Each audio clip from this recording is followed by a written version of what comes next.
My name is David Bowden. I work for the Institute of Ideas. I'm one of the organisers of the Battle of Ideas, a two-day festival, a public debate which we organise to get to grips with what's going on in the world presently. Big debates on big data, judge rule, hashtag feminism, information in your pack about. But we're here to do one of our Sunday shorts, slightly different from some of the other lectures, kind of mini lectures that really kind of pick up on a lot of the sort of themes that are underlying some of the texts we're looking at over the course of the weekend.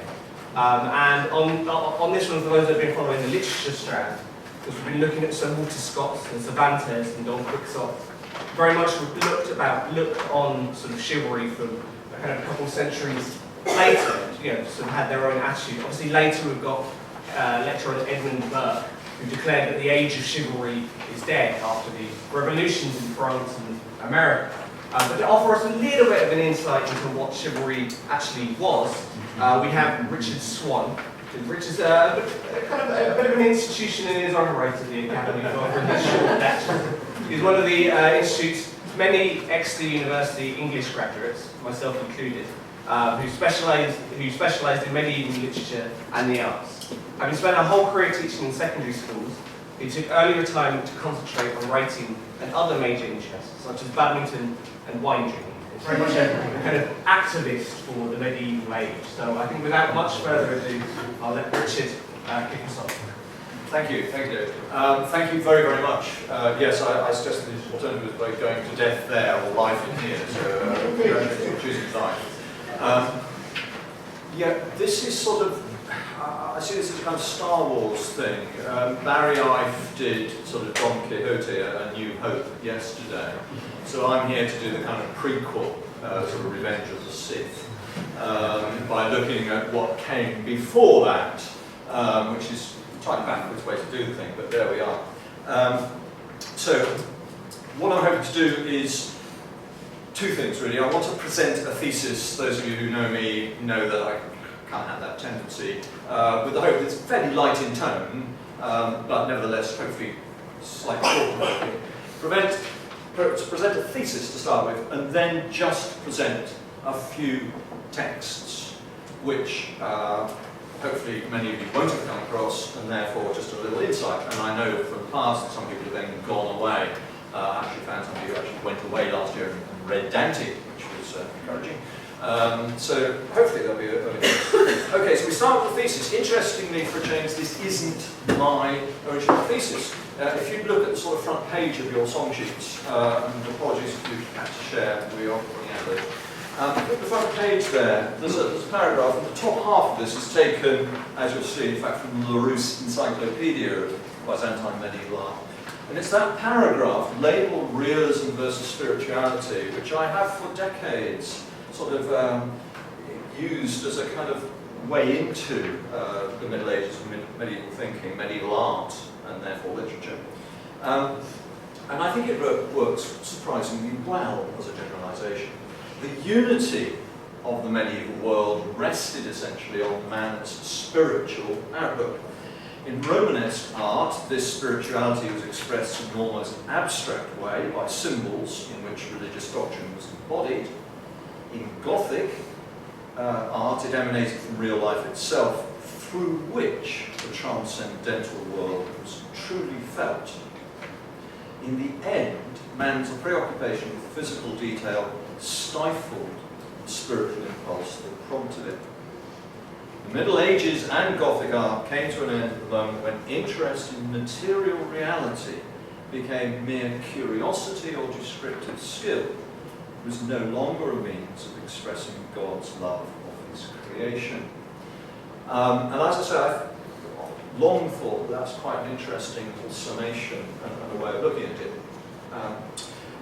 And the encyclopedia, as you see, offers sort of three images as a way of conceptualizing those ideas. And what I've done then is added at the bottom sort of three parallel images to try and look at knighthood in the same way.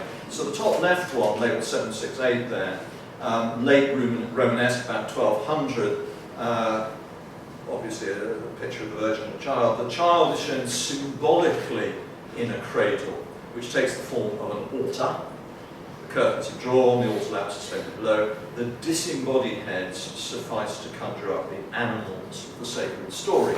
And in the picture just below the paragraph there, the Durham Cathedral manuscript, early 13th century, you've got that sort of wonderfully clear symbolic moment when the king is presenting a knight with his sword. And so you get the clear sense of what knighthood, that's the sacred and symbolic purpose of knighthood. And the knight, you notice, has his head covered, so he's not anybody, he is a knight. Top right, 769, Gothic, 1320, so 14th century, Italian bas-relief. The Nativity is taking place in an atmosphere of reality, emphasised by such details as the servants pouring out water, and the tender gesture of the mother drawing aside the curtains which hide the baby from her. And my kind of knightly version, bottom left there, 14th century manuscript of the Grail legend. And here you've got a picture of knightly warfare, and it's more realistic in the sense that it represents the horses, it shows the dead bodies crushed under the feet of the horses. It rather nicely shows a guy with a rather epic sword cleaving the head of a person in front of him. And so there is a suggestion of the realism, but it's manifest that these knights are doing what knights are there to do, and fulfilling their knightly function. And then to finish, image 770, by the time we get to the 15th century, the scene, the nativity scene burdened with I love that word there, with realistic detail. The drapery, the trellis, the laces of the pillowcase, the wavy hair of Madonna, the child is seen taking the breast. It would be quite easy not to know that was a nativity scene at all. And similarly, an image I kind of deliberately took, I think, from 1510. So we're into the 16th century now, even later, of a knightly figure. And here you've very clearly got the picture of an individual, and it's almost his individuality, it's the realism of the guy, rather than his knighthood, which is an issue there. And very clearly, I would say that's seen burdened with realistic detail of the background.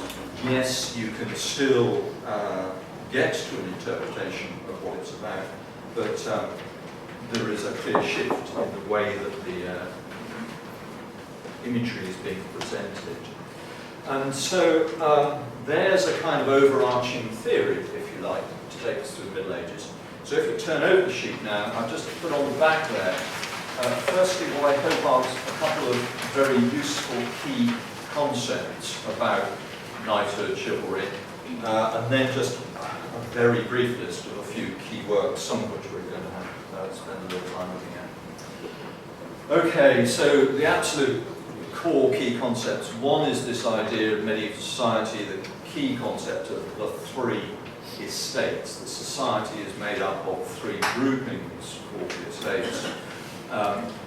The clergy, whose job it is primarily to pray, to sustain the spiritual universe in a very direct sense.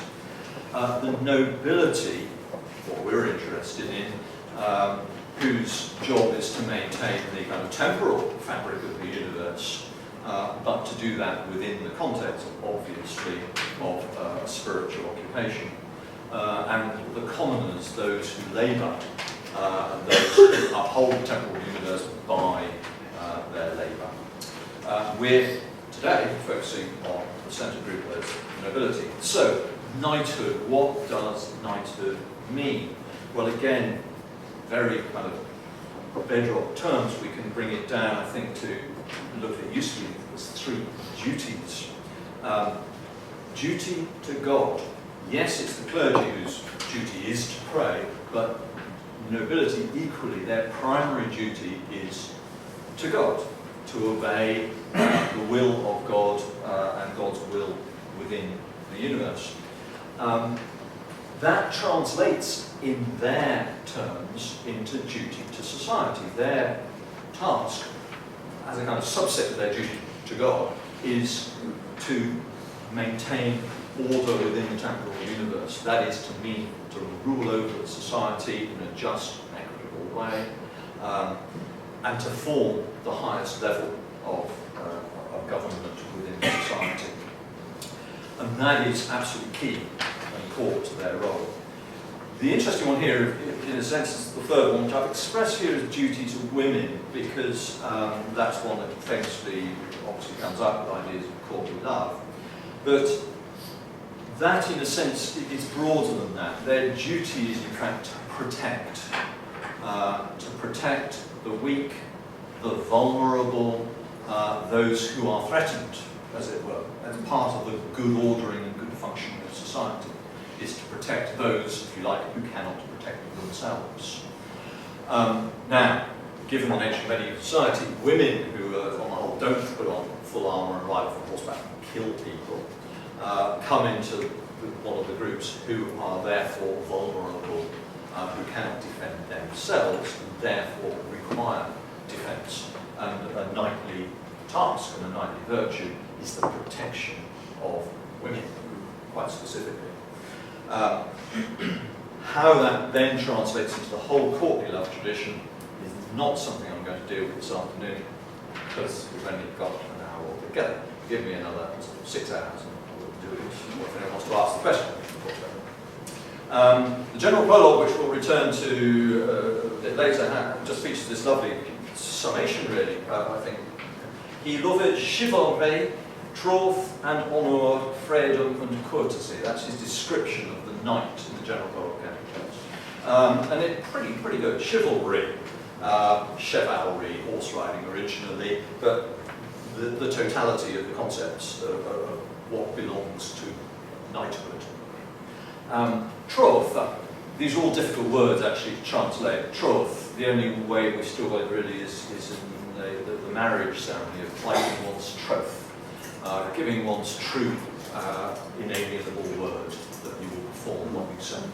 So troth, honour, honour, yes, but honour in both in a kind of sort of passive sense of your own honour, but also an active sense of upholding the honour of knighthood, your society, your king, and so on. Freedom doesn't just mean freedom, it means more generosity, being generous to others. Again, that sense of duty of service, of protection, and so on. And courtesia, which again means rather more than just courtesy. It means the whole raft of behaviour, of manners towards everybody, towards your king, towards your fellow nobility, towards the commoners, towards the people you protect, also, of course, towards your enemies. I think that's an interesting kind of virtue that 20th century has tended to diminish quite a lot. Courtesy to one's enemies is an interesting one. And so you've got quite neatly all the summation of what knighthood ought to be, the chivalry virtues of knighthood. Some key works, I just offer these as a little list to kind of take away as much as anything. But I did just want to mention the kind of early myths and sagas, Cuchulainn, the Tuatha De Danann, the Siva, in fact, the Sith. I said Revenge of the Sith. It borrowed from the Aes Siva, the folk of the underworld. And the early Irish myths, legends, and we're talking about myths which go back certainly 1,000 years, and very probably much more than that.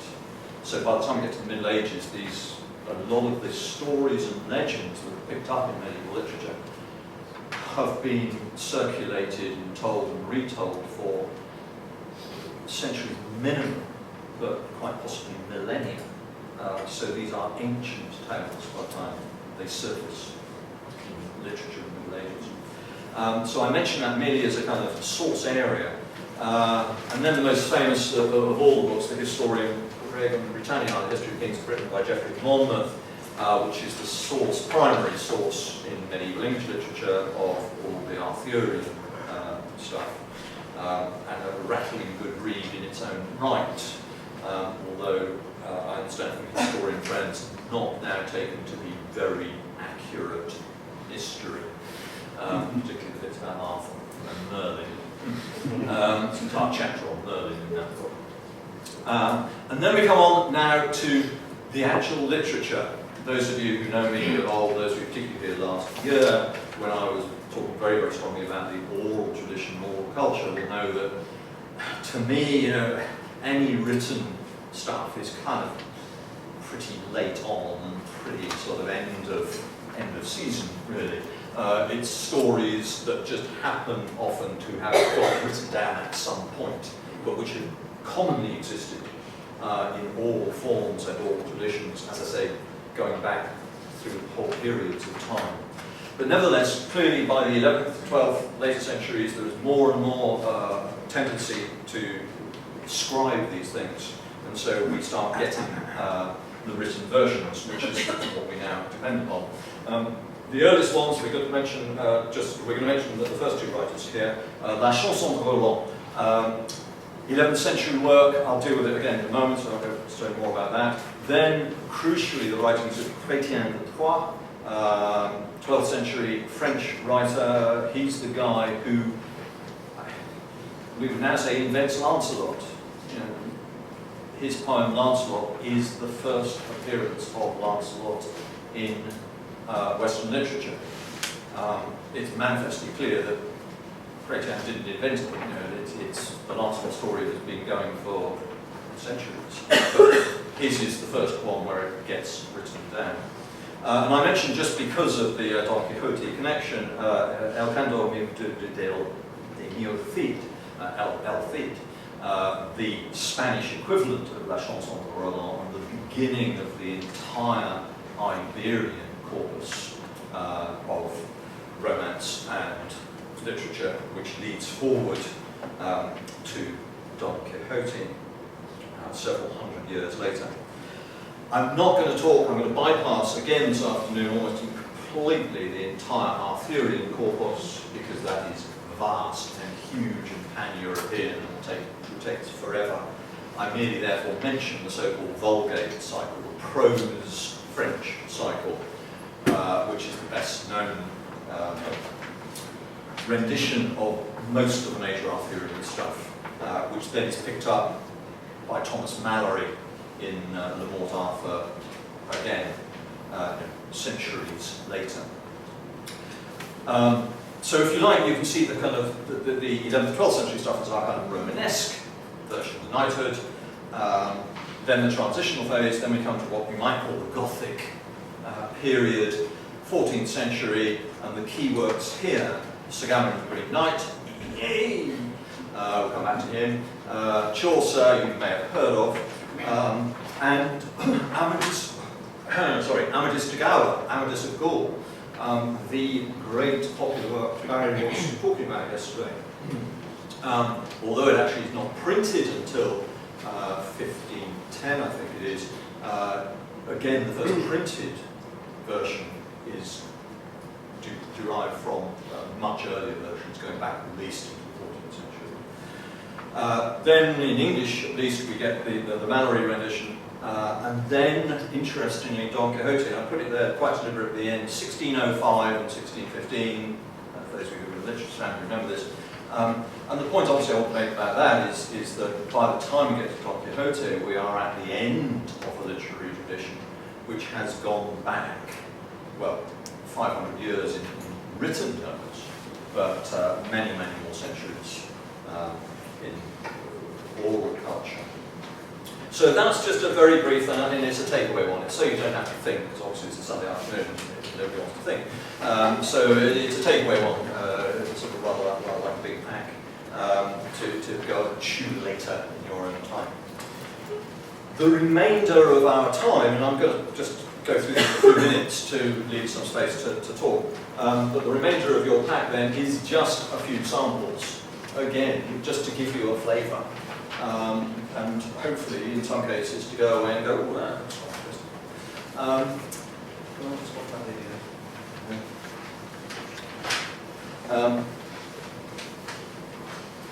and the first two there are, as it were, if you like, to fall in line with my thesis I've offered you, a kind of the Romanesque version. Here is knighthood in its kind of pure form, doing the knightly things that knights are supposed to do.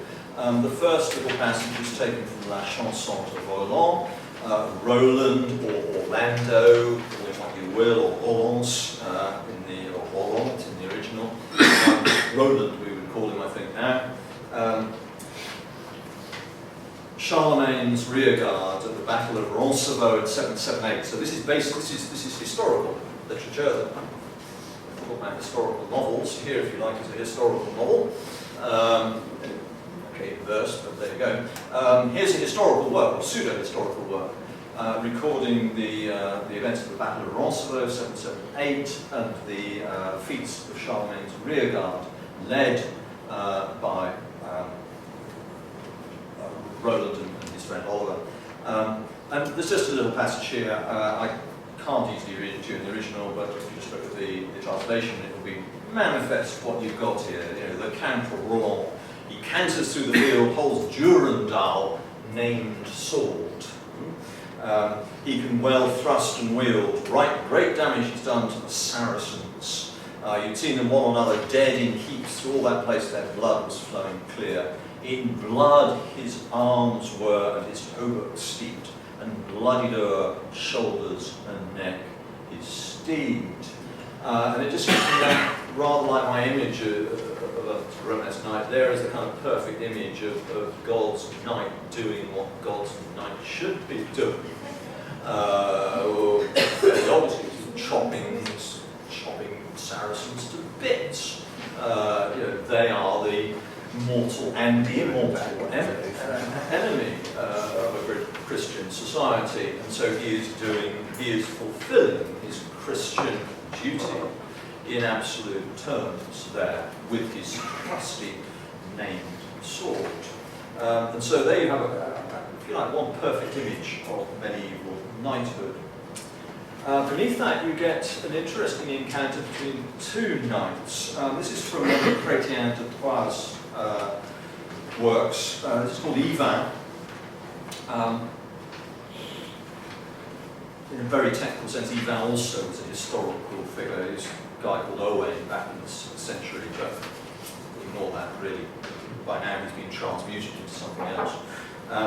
And here's a passage where Yvain is actually fighting a person who's actually effectively an otherworldly knight. He's not really aware of that, but really this knight is not altogether human or normal. But what we have presented to us is, again, a classic image of knightly conflict. And the two knights, one-to-one, honourable, yes, the one-to-one combat, the two knights lay upon each other. Never were there two knights so intent upon each other's death. They are careful not to waste their blows, but lay on them as best they may. They strike and bend their helmets, they send the meshes of their hauberks flying so that they draw not a little blood. For the hauberks are so hot with their body's heat, they can hardly serve as more protection than a coat. As they drive the sword point at the face, it is marvellous that so fierce and so bitter a strife should last so long. But both are possessed of such courage that one would not for aught retreat a foot before his adversary until he had wounded him to death. Yet, in this respect, they were very honourable in not trying or deigning to strike or harm their steeds in any way.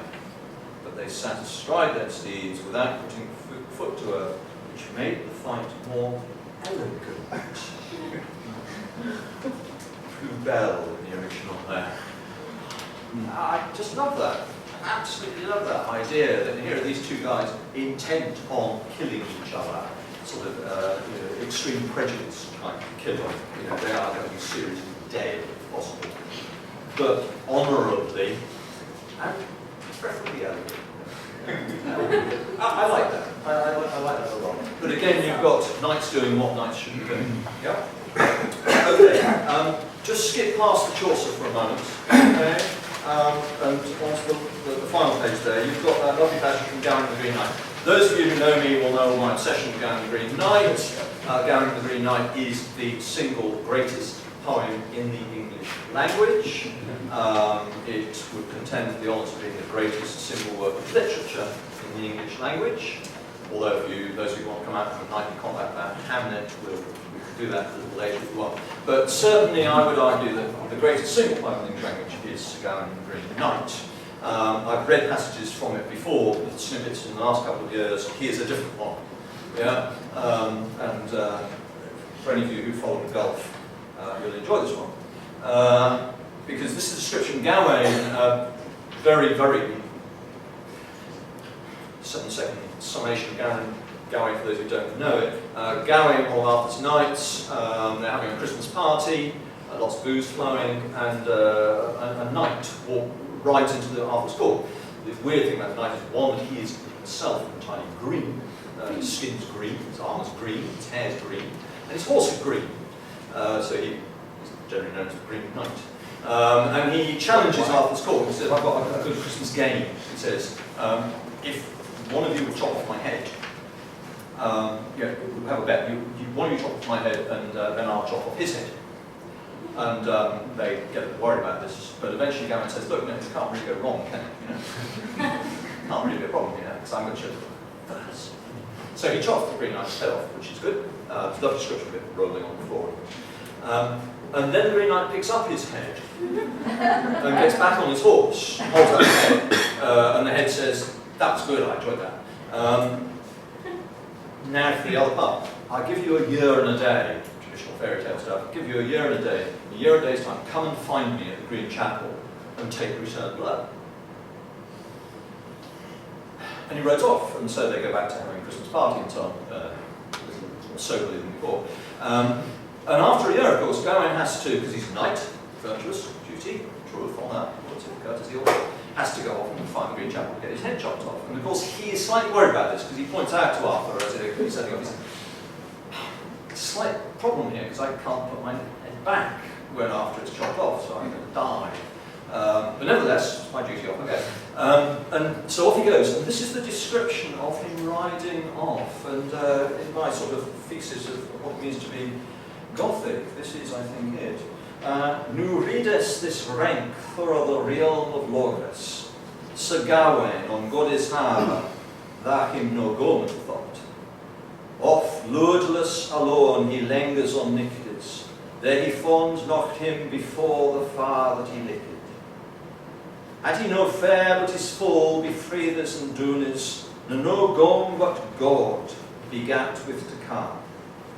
Till that he nighed full neck into North Wales, all of the eelers of Anglesey on lift had he halders, and fares over the fordes be the forelanders, over at the holy head, till that he had eft wonk in the wilderness of Wirral.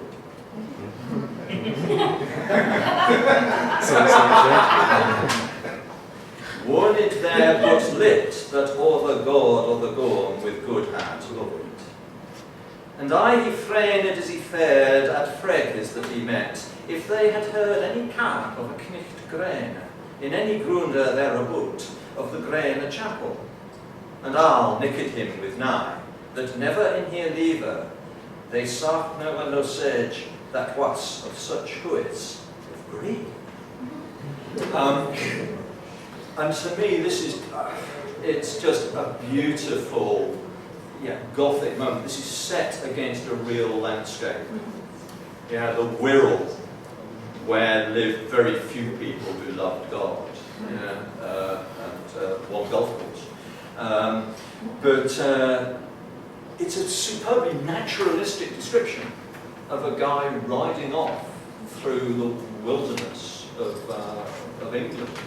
But at the same time, we are in no doubt at all about the sacred function of what he's doing and the sacred duty under which he's bound. Actually says there, rather nicely, in line 6 there, no Gomer but God begat with to come. He had nobody to talk to except God. So there's this guy riding through a wilderness, but still in communion, as it were, with God, because that is his sacred duty. What happens to him thereafter, of course, I leave to your delectation. Talk about it today. Okay, masterpiece. But that masterpiece which now situates the truly knightly, the truly spiritual within the natural world, and a world we can recognise and talk about, and still, of course, visit. Okay, we'll pause for just a moment so there's time to talk, so I won't go right through the Chaucer passage there. That's the whole of Chaucer's description of the knight. The bit I quoted at the beginning is, as you'll see there in line 3-4. But it is actually a description in the general prologue of the knight who appears on pilgrimage. Now, some of you may wish to pull up Terry Jones' query about the knight, but I'm going to be pretty dismissive of it. If you read that, you will see a description, and again, it's in the same terms, it's a description of a knight with all the knightly virtues, and the lines I've already mentioned, and down, 1, 2, 3, 4, 5, 7 lines from the end of that passage, if you count up, 7 lines from the end, the most famous single line summation that Chaucer uses. He was a very parfait, gentil knight. Very true, in the sense of being true. True to his word, true in all senses. Parfait, perfect, which I suppose probably means perfect. Gentil, in the sense of gentleman, gentility, all the virtues of being gentle, noble born and nobly behaved, and of course a king. He is a knight. But the passage does describe, again, real life, real world activities and behaviours. He's been on crusade, he's fought for his lord and his king and his country, as a knight should. And so that's Chaucer's Gothic vision of the perfect knight. And just to finish, and it's a sort of very much a kind of footnote here, and I'm sort of going to throw this out, fairly obviously what one sees at the end of the Middle Ages is what I call the descent into the Renaissance. And that after sort of several hundred years of high art, we descend into what's described there in the as the mere descriptive realism, interest in material reality, descriptive skill. And I would say you see a lot of that in Renaissance art, and also interestingly, I've just given you just the very opening of Don Quixote there, opening of the actual story. In a village of La Mancha, the name of which I have no desire to call to mind, there lived not one since one of those gentlemen that keep a lance and a lance rack, an old shield, a lean hat, and a great hand coursing, a diet of rather more beef than mutton, a salad on most nights, scraps on Saturdays, lentils on Fridays, and a pigeon also extra on Sundays, made away with 3/4 of his income. The rest of it went in a doublet of fine cloth and velvet breeches and shoes to match for holidays, while on weekdays he made a brave figure in his best homespun suit. Well, there you've got descriptive reality, but it seems to me that you've pretty much entirely lost the spiritual aspect which underlies the Middle Ages, and we have descended into realism. And that's because, frankly, his diet is entirely relevant to everything. It's entirely relevant to him, to his behaviour, and for certain to his function as a knight-errant, which of course he then claims to set off as. And so I see Don Quixote, and I said this yesterday, I don't see Don Quixote as the first modern novel. I see Don Quixote as a late sort of founder party, kind of end of the Middle Ages. It's basically a medieval story collection form, but it's lost all the qualities that make medieval literature great, and has just sort of subsided into actually, as we know, of course, a kind of parody and satire. In that sense, I don't see it has a great deal of worth. I actually said to Barry out yesterday, I actually prefer Amadis of Gaul. I have done that. I prefer it to Don Quixote. That's honest. So I would leave that as a kind of, well, maybe provocative end point. But it does leave us, we've got about 20 minutes, because obviously this is only a 1 hour session, we've got about 20 minutes for, anything and everything, really. We can scream and shout, we can object, whatever.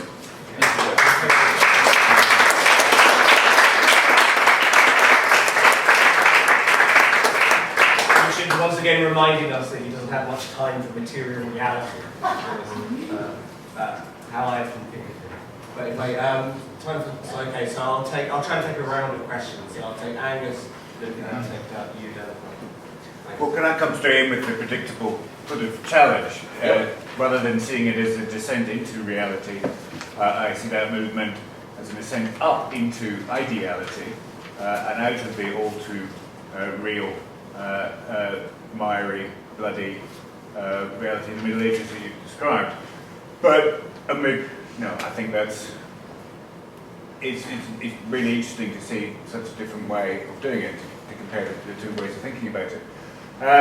But could I just ask you to explain a bit more about your thesis? Is that the writing down from the 12th century is just, I think you said it happens at some point, and it's a continuation of a long oral tradition. Yep. Okay? I'm not quite sure about that. I mean, it seems to me it doesn't happen just at some point. It starts to happen at a very particular point. And it's interesting that it wasn't there before. Now, I can see that on an historical basis that there is some argument to be made for a existence of a form of knighthood from the 4th century AD onwards. The second order aristocracy of Rome leave the bureaucratic, heavily taxed city of Rome, move to the countryside and set up fortified farms, which will become castles. And the notion of the comitatus and the body of men who are a servant of a local lord develops. Good. With the Franks under Charlemagne, who operate in the same kind of way, and you have a form of knighthood even in the Byzantine Empire, the heavy horseback killing machines there too. But you're right to shake your head because it is sort of different. But there is an importance at an historical level about the rural and the man with the military machine, the tank of the time, the heavy war horse. Fine. So that there's that going on from 4th century to 11th. But the reason I think that I see it differently from you is I think there's an outburst or there are chinks of light beginning to emerge precisely in the 12th century. Now, to give one example of that, the cult of the Virgin. Right? There are two things that happen. There becomes a cult of the Virgin. In that is wrapped up a tender vision of Christianity, and the protection of women becomes important.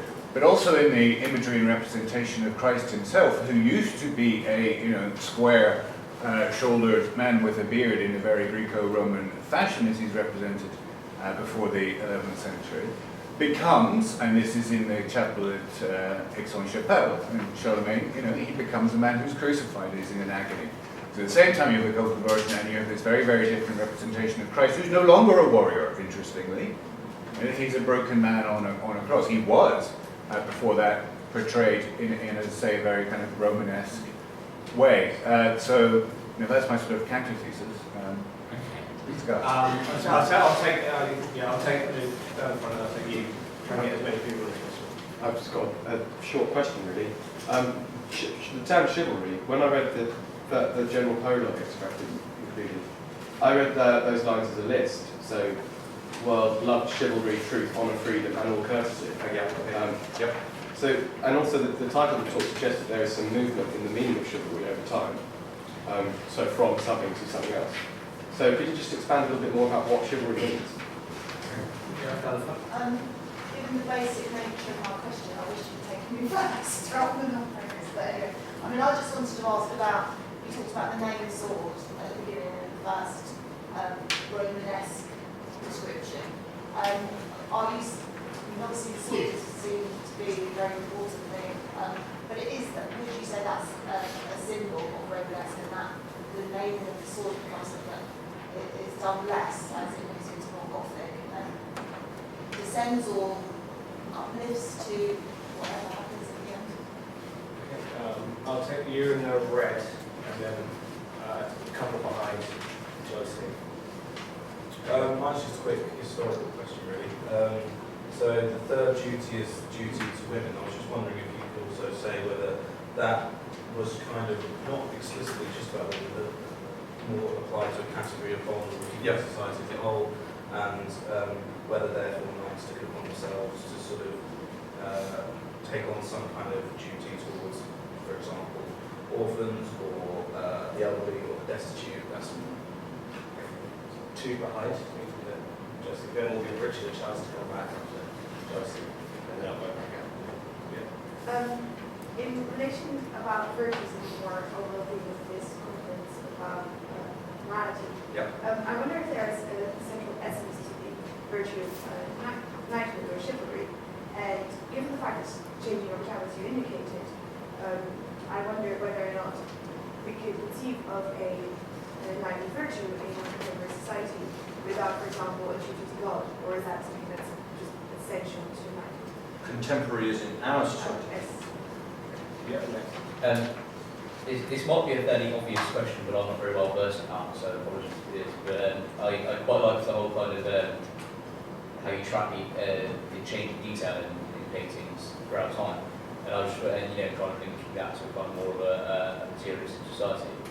And I just wondered if the changing art in sort of the 20th century to more abstract pieces reflects a kind of a weariness of materialism. Just behind, and then you can. You've emphasised the kind of duty aspect of chivalry and the duty to God and the women and all that sort of thing. Is there also an appearance of kind of freedom with the knight? The kind of quest and the kind of going off and seeking things, adventures, grails, etc. So is there a kind of appearance? This is the way it's the courtly love is the first form of genuine love in a way. Is it also the first? What does it represent in terms of freedom and the individual? At that time, does that element exist as well? If you want to have track, let's see who's got questions to put, so I can go back to you. Okay, Richard, if you want to have a stab at that. Well, just the entirety of sort of life, the universe, and everything.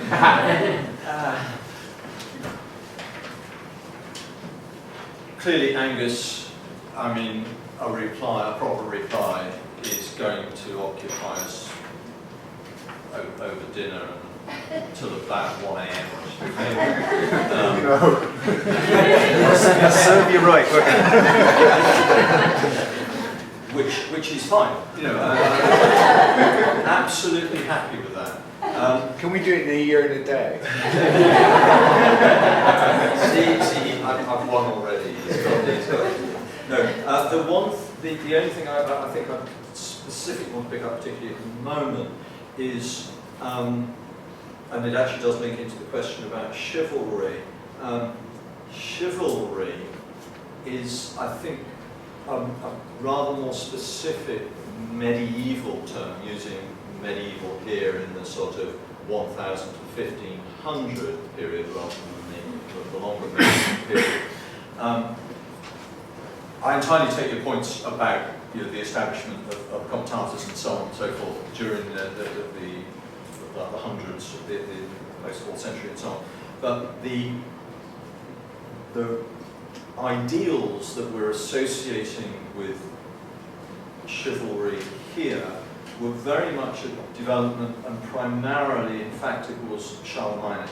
It was actually from Charlemagne's heavy cavalry that the formulation begins, and so it's not till about the year 1000, and particularly the associated tales and literature associated, La Chanson de Roland, the material about Roland and the rearguard at Roncevaux and things, that the principles associated, the ideals associated with chivalry begin to be formulated, and once they begin to be formulated, there is a whole succession of literature during the 11th, 12th, 13th centuries which actually seek to kind of formularize a lot of this material, and there are also manuals written about chivalry and so on and so forth. So I would say that in the terms we're talking about, that chivalry is a sort of later medieval construct as a way of expressing the ideals of knighthood. And I think here we come to sort of the point.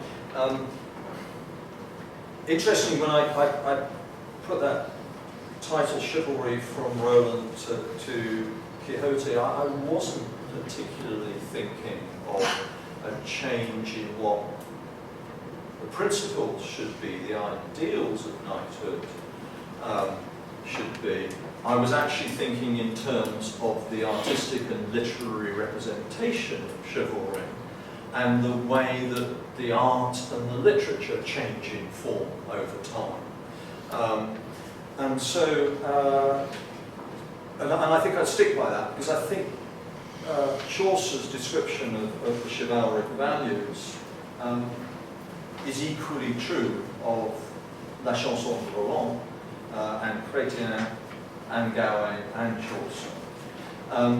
So right through that medieval period, chivalry, yes, I take your point that chivalry in a sense seems to be a word other than the term, but chivalry, yeah, it's because chivalry obviously means chivalry, it's specifically the armed and mounted knight, and again it derives originally from sort of Charlemagne's heavy cavalry, but it's the cavalry because the nobility are the people who are mounted, they're the people who can afford the horses, they're the people who can afford the armour, they have the wealth to provide all these vastly expensive accoutrements, including the swords, and I'll come back to the idea of named swords in a minute.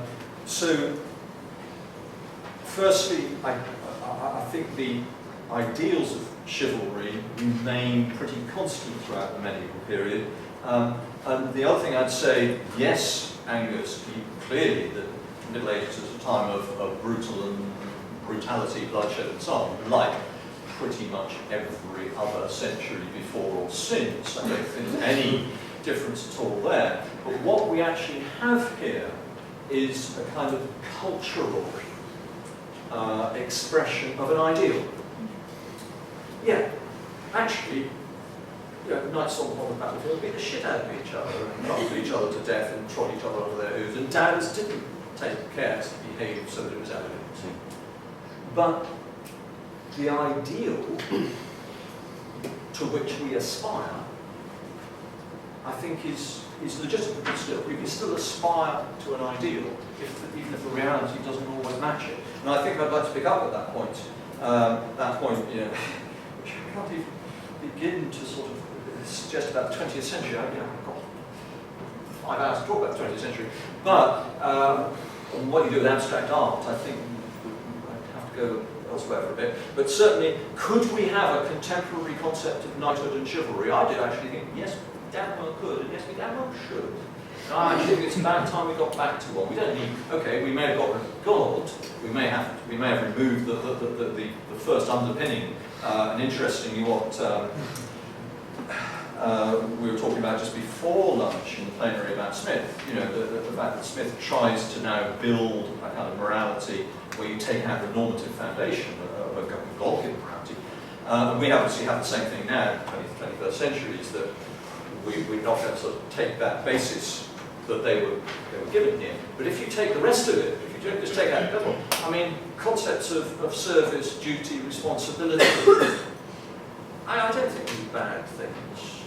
I think your position in society, whatever it may be, wherever you are within the social hierarchy, if you want to think it's a hierarchy or a social polity or whatever you really have, the polity, whatever you want to call it, your personal status involves responsibilities to some, duties to others, codes of behaviour and conduct, however they are created or grounded. I think there is an awful lot about the ideals of chivalry which we could transfer very readily and very happily. I mean, if I said to you, if you all go out of this room and behave with troth, honour, freedom and courtesy, the world would probably be a good place. Actually, if you happen to have a horse, fine. If you've got a named sword, well, okay, but careful. Just on the matter of named swords, right, named swords, very briefly. Swords, we now actually do have to go back. We have to go back straight to the Iron Age, in fact past the Iron Age to the Bronze Age. Metal weapons from the Bronze Age forward are, number one, highly prized because highly rare, complex, difficult artifacts. Now also, of course, in the Bronze and Iron Ages, seen quite strongly as magical items. Metal is magic in a pretty literal kind of way. Again, I could go on about this for some hours about leaving sites, the nature of leaving sites, and the deposition of metal items in the Bronze and Iron Ages, and the archaeological evidence about that. There is vast wealth of archaeological evidence about the importance of metal items, primary amongst which are swords. And swords in themselves are both precious and magical, and progressively so, of course, as you develop a warrior elite, who are by definition the wealthy and the most powerful. And so it is no surprise at all, right from Bronze Age onwards, that metal swords are highly prized individual possessions of individual noble warriors, which of course is why they tend to get buried a lot of the time in tombs. That's why we find them in tombs, because they're personal to their own, they get buried in tombs. I have no doubt at all that they were named probably from very, very early times. Again, we don't possess the written records. That's not until we get the written records that we actually begin to get that. But once we've got the written records, hey presto, here we are, 12th century, Durandal, that's the name of his sword. Everyone knows Arthur, Caliban, and Excalibur, the Arthurian named swords, and so on. So once you've got the idea of named swords, they remain absolutely central. Named swords, as you all know about Excalibur, and you just know that that sword is precious, unique, and of course, still, after 1,000 years, magical. So there's that. Actually, yeah, take that's more. Yeah, take more questions. So it was, you down the front, you was being very patient, and then I'll take Vanessa, Alan. Well, screen William, but you will have to be slightly speed against it. I'll speed. So are these three stages of literature reflecting the changes that are going on because of political changes and religious changes? Or is this included?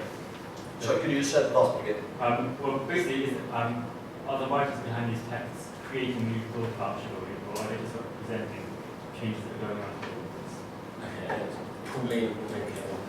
Just Don Quixote, you said that it is often thought that it is the first, it's the beginning of the novel, and I just wanted to actually, just thinking about modernity, modern art, and the stripping out of things. In actual fact, one of the characteristics of modern writing, the modern novel, is actually that it tells the story not through a kind of narrative of events, but through the accumulation often of small details, almost through the non-event rather than the event.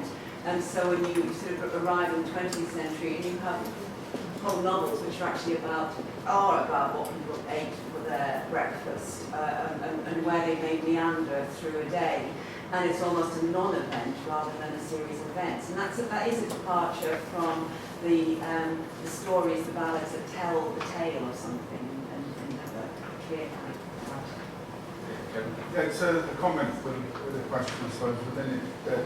A number of the creatures it refer to actually have a nostalgic element themselves. More Arthur is actually looking back to the Golden Age, from the period of the civil wars in the 15th century. And I would even argue that, for example, when the Irish cycles like Roland and the Chivalry are written down, that there's also a looking back to the Golden Age. And I think that the use of medieval literature, say in the 18th century, maybe even today, in a slightly nostalgic sense, is sort of looking back to the Golden Age. And it's interesting that even within the Golden Age, they were looking back to an earlier Golden Age, particularly the Arthurian. So I wonder if you went from that. Okay, Vanessa, and then Alan, and then continue. There's not time to pursue the issue of Falstaff and I would say a certain superiority to later discussion and a questioning of the ideals. So, aside from that, my question is, what's the distinction though between knights and the warrior? Because it's got the concept of sort of warrior's honour and so on. So, perhaps Alan? Well, excellent introduction, and thank you. I think for forcing or for encouraging everyone to look at an earlier period and contrast it. Where I disagree with you is in your comment that if we all went out and performed these duties, perhaps virtuous duties, I'm not sure if they are or not, virtue would imply that you consciously chose certain things, things would be a lot better, because the one thing within it is not a self-examination and an exploration of whether it's the right thing to do. And that speaks to me to be the point about why it really is the start of the modern and the end of the old. I agree, it's a bit of both, in the same way that Shakespeare is somewhat of both. It takes elements of the old and mixes it and does something unique. And I do think of the first order, the conversations, on the one hand you have Chaucer and his discussion of the knight, and he's not ironic and he's not mocking as he is with so many of others in the introductions and in the tales. And then we have Cervantes and the relationship between Don Quixote and Sancho Panza, the tragedy of the attempt to impose autonomy on the world and then not doing it, and at the end of his meaning when he can no longer do it, the relationship of will and religion and how that plays out, and the comedy and the tragedy of the relationship between them, and how that self-examination and exploration really differentiates itself from the past previous certainties and fixtures. And in that respect, I think, is where it speaks to that. Okay, just in front of Alan, you had your hand up. I was just wondering what your thoughts were about Chaucer's use of a knight in the Wife of Bath's Tale. Yes. Sean, anyone else? Yeah, just as the Crusades, I think, are really crucial to understanding the development of knights, because it's the end of the very beginning of the 11th century that they start, and they carry on for some hundreds of years, several hundred times. Because of the kind of militarization of Europe in a spectacular, unusual way that had never occurred before, this is when everyone starts looking at the knights, what they're for, and the idea that they go off fighting. The CV of the knight in the prologue to Chaucer here, he just goes and fights everywhere. Actually in the wrong order as well. He's in about 4 of the Crusades, as far as I can see, some of them simultaneously. Just on the swords thing, I don't think any Greeks or Romans ever called their sword anything, or even any of their weapons that I can think of. They never used a name, but the whole kind of Northern Europe, Southern Europe, and then into Ireland, and every single culture that we know of, when they started writing it down, then we've appear to have an ancient tradition of naming their weapons. That's true, actually. That is a northern rather than the southern. And also, I'm the only person here I think who's actually brought some armour. I haven't got a sword, but I brought some. I wore it here. Do you want to try and say 2 minutes? Yeah. Sorry. I'll just zoom through a couple of those literally in 2 minutes. But seriously, I mean, obviously, the idea is doing the medieval thing is just to say, hang on, we're so used to looking backwards through time, and going back, and we finally get back to Don Quixote. I always start the other side and come forward, and I think it's quite interesting because you actually start seeing things somewhat differently when you come forward rather than go backwards. So that's why I love it. Okay, just to pick up those points very, very briefly as far as I can. I can't possibly that. Right. Yeah, and I think this possibly answers several of the questions. Yes, a lot of it is looking back. These are historical novels. I mean, so much of literature actually has a looking back element. A lot of most of Shakespeare's plays past what they're looking. It is historical stuff, and you are always looking back in time for things. And I think what we have in this literature, yes, is an idealism. We are looking for what the ideal would be, against which we can measure ourselves and our conduct, or the conduct of those around us. Chaucer's knight in the Wife of Bath's Tale, of course, who starts with rape. Brilliant moment, because it is specifically, then the Wife of Bath chooses that very specifically to ask the big questions about real behaviour versus ideal behaviour. And Chaucer uses it to explore that those issues of what is ideal. And what we have presented here, is these are ideals. This is what we should aspire towards, not we know what happens on the ground in many, many cases. So I think, the authors in many ways are not so much just reflecting what's going on around, but they are creating something.